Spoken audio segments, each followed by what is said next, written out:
हम कोई कमजोर आदमी थोड़े ही हैं, दुकान हमारा है। हम तो 1-8 किलो दवाई खाएंगे, पहले मर जाओगे। दर्द तो नहीं जाएगा, 4 कंधे पे जरूर चले जाओगे कहीं। इस भारत को अपने मानसिक स्वास्थ्य को ठीक करना चाहिए अपने धर्म ग्रंथों से और रियल स्पिरिचुअलिटी से। वो भारत किताबों के ऊपर लड़ रहा है। सुनने के लिए तो उसे एक बेशरम का डंडा भी न टूटे, पर कहता है चंदा तोड़ के ले आओ। हनुमान नाटक जो स्वयं हनुमान जी ने लिखा है, एक रामायण हनुमान जी ने भी लिखा जिसका नाम है हनुमान नाटक, नाटक के रूप में लिखा। वो तो वाल्मीकि जी थोड़े उदास हो गए कि अगर आपका ये रामायण बाहर आ गया तो हमारा कौन पढ़ेगा। तो हनुमान जी ने उसे लुप्त कर दिया। विक्रमादित्य के काल में शिलालेखों पर कुछ श्लोक पाए गए बस। कहते हैं हनुमान जी ने शिलाओं पर अपने नाखूनों से लिखा उसे पूरे भगवान का चरित्र, सीता हरण से लेकर और राम राज्य तक का लेख लिखा। चूंकि इसे सागर में पिरो दिया, डुबो दिया, तो फिर श्रीमद् वाल्मीकि रामायण ही आधार बना। मैं भारतीय जनमानस विश्व के कोने कोने में बैठे जो भी सनातन संस्कृति को मानने वाले लोग हैं या मनुष्य मात्र भी हैं जो विवेचना करते हैं धर्म ग्रंथों पर, उन्हें एक संदेश देना चाहता हूं। वाल्मीकि रामायण भी कविता के रूप में है। गोस्वामी तुलसीदास का रामचरितमानस भी कविता का। अब कविताओं में कभी हूबहू चीज नहीं लिखी जाती। जब आप कविता करते हैं या उधर शायरियां होती हैं, शेरो शायरी, तो फिर कहते हैं आसमान से चंदा तोड़ के ले आऊंगा, तारा तोड़ के ले आऊंगा। टूटने के लिए तो उसे एक बेशरम का डंडा भी न टूटे, पर कहता है चंदा तोड़ के ले आऊंगा। पर कविताएं तो कविताएं हैं, उपमा देकर के बस समझाया जाता है। आज आधा भारत और भारत की राजनीतिक पार्टियां इसलिए लड़ भी रही हैं। रामायण में ये गलत है, रामायण ये बेकार है, यहां इसको काट दो, यहां उसको पीट दो। भैया वो कविता है, कविता के पीछे क्यों पड़े हो? कोई हूबहू जीवनी नहीं लिखी है, गारंटी नहीं लिया है लेखक ने कि हूबहू जैसा कविताओं के छंद में उकेर दिया है, उपमाएं दी।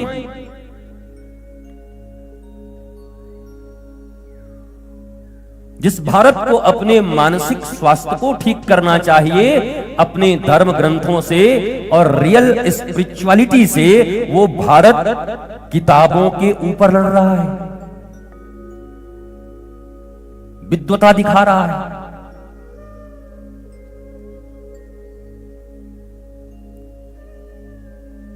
ये रामायण, ये गीता, ये पुराण, ये सब क्या है?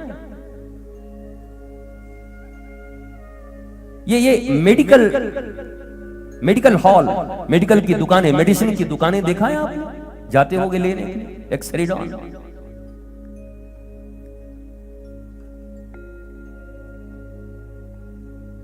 उन दुकानों में बहुत दवाइयां होती हैं, पर सभी दवाइयां औषधियां तुम्हारे काम की नहीं होती। ऐसा नहीं कि तुम बहुत बड़े पैसे वाले हो, मेडिकल हॉल तुम्हारा है और माथे में दर्द हुआ और तुम कहो कि हम कोई कमजोर आदमी थोड़े ही हैं, दुकान हमारा है। हम तो 1-8 किलो दवाई खाएंगे, पहले मर जाओगे। सर दर्द तो नहीं जाएगा, 4 कंधे पे जरूर चले जाओगे कहीं।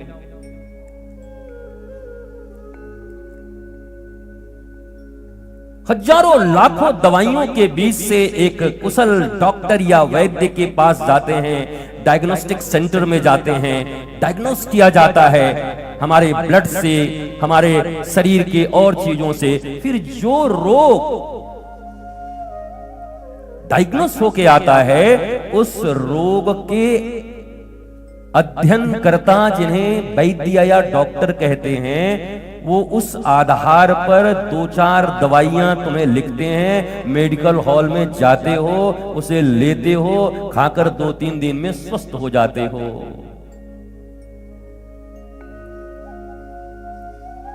पर कोई कहे कि नहीं साहब, हम तो शर्मा जी हैं, हमारा तो मेडिकल का ही धंधा है, हमारा बेटा है 1-2 दवाई थोड़ी खाएगा, लाओ सबसे महंगी महंगी दवाइयां और उसको खल में कूटो, उखल में, और कूट के इसको खिलाओ, क्या होगा? तो ये रामचरितमानस, ये गीता, ये उपनिषद, ये वेद, ये स्मृतियां, ये सब तुम्हारे लिए थोड़ी बनी है। हनुमान चालीसा के एक चौपाई से तुम्हारे जीवन में सद्गुरु परिवर्तन ला सकता है, जैसे वो डॉक्टर एक गोली से तुम्हारे बड़े से बड़ी बीमारी को ठीक कर देता है, एक इंजेक्शन से।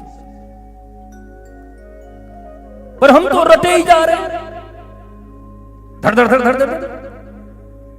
श्री गुरुचरण साहब जय हनुमान, गोंदिया, हावड़ा, मेन लाइन। हनुमान चालीसा नहीं पढ़ रहा है, जैसा कोई ट्रेन में भागे जा रहा है। वही प्यारा जान ले हूं जो जाननिहारा,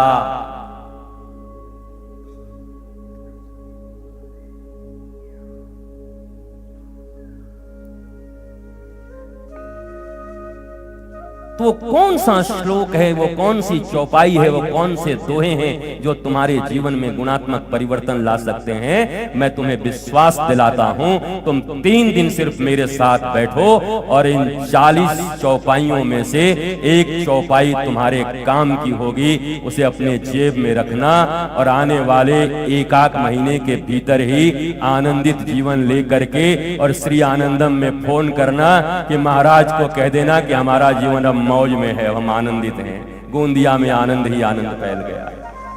ये तुम कह सकते, ये तुम कह दो। There is no need of so many धर्म ग्रंथास. You need a real doctor.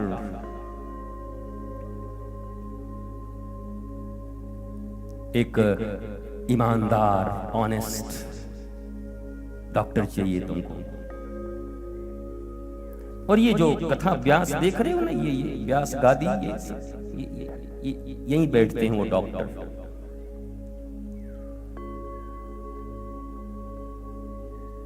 पर प्रोफेशन तो प्रोफेशन है, हर जगह करप्शन तो है, आप जानते ही हो। उधर वाले भी किडनियां निकाल लेते हैं तो इधर वाले भी दिल निकाल लेते हैं। मामला सब जगह एक ही है, लेकिन हम उससे मूल्यांकन नहीं करेंगे। हमें हमारे काम की वस्तु मिल जाए, हमें सूत्र मिल जाए, हम चलने को राजी हैं। और व्यासपीठ इतना ही देती है आप।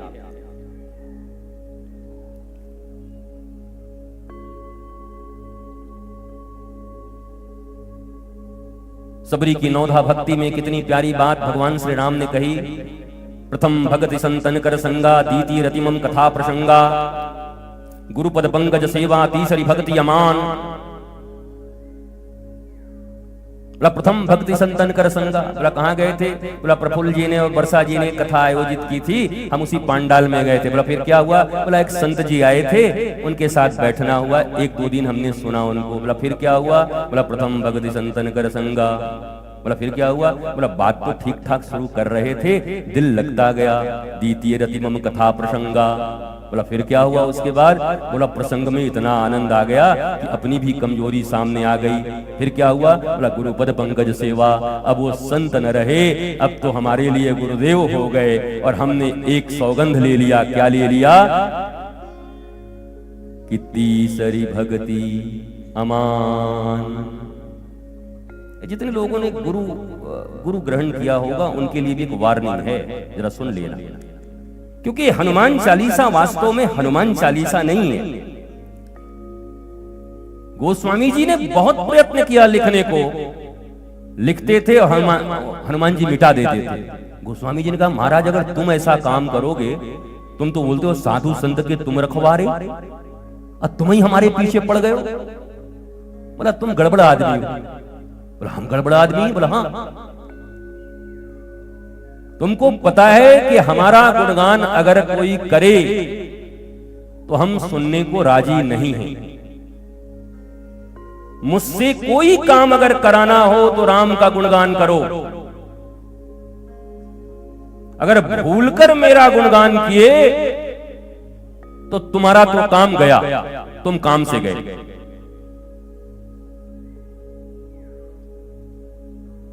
वरना आप देखो, जय हनुमान ज्ञान गुण सागर, जय कपीस तिहुँ लोक उजागर, पर उसके पहले ही जो दो आपके दोहे हैं उसमें क्या है? श्री गुरु चरण सरोज रज निज मन मुकुर सुधार, बरनउँ रघुबर विमल जसु,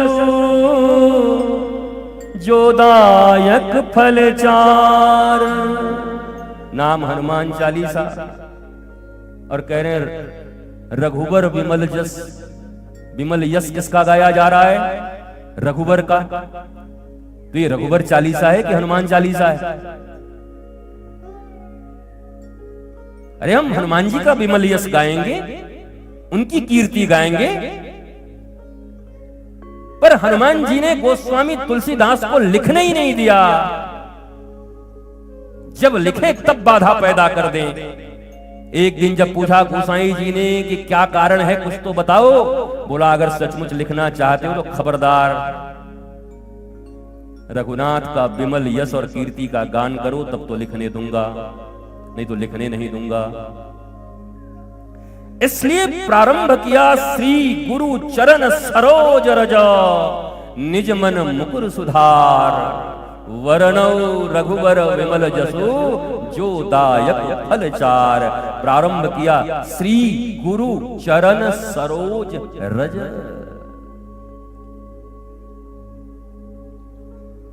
और ये प्रारंभ में ही नहीं है,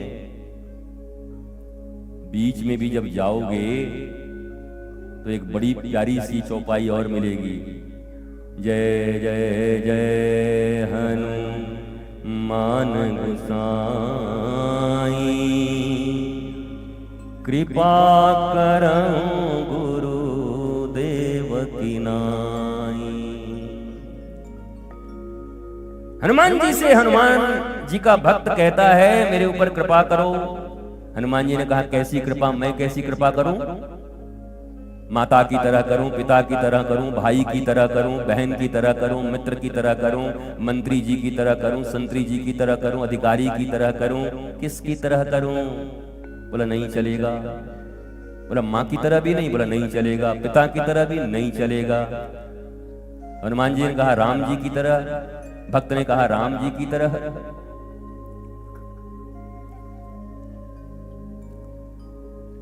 अब हनुमान चालीसा का मर्म समझ लो। बोला नहीं, अगर तुम्हें अपना मंगल चाहिए तो हनुमान जी का भी आराधना। जय जय जय हनुमान गोसाई, कृपा करहु गुरुदेव की नाई।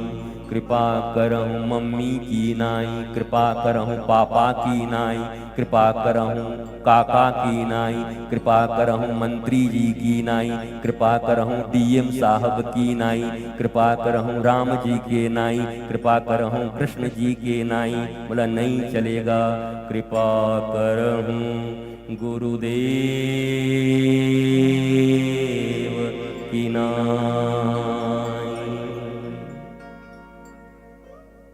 बोला वो कृपा उतरेगी तुम पर तभी उतरेगी गुरु रूप में ही उतरेगी। मेरी पूजा करो तुम, मैं हनुमान हूं, करो। पर अगर कृपा उतरेगी तुम्हारे ऊपर तो गुरुदेव की तरह ही उतरेगी।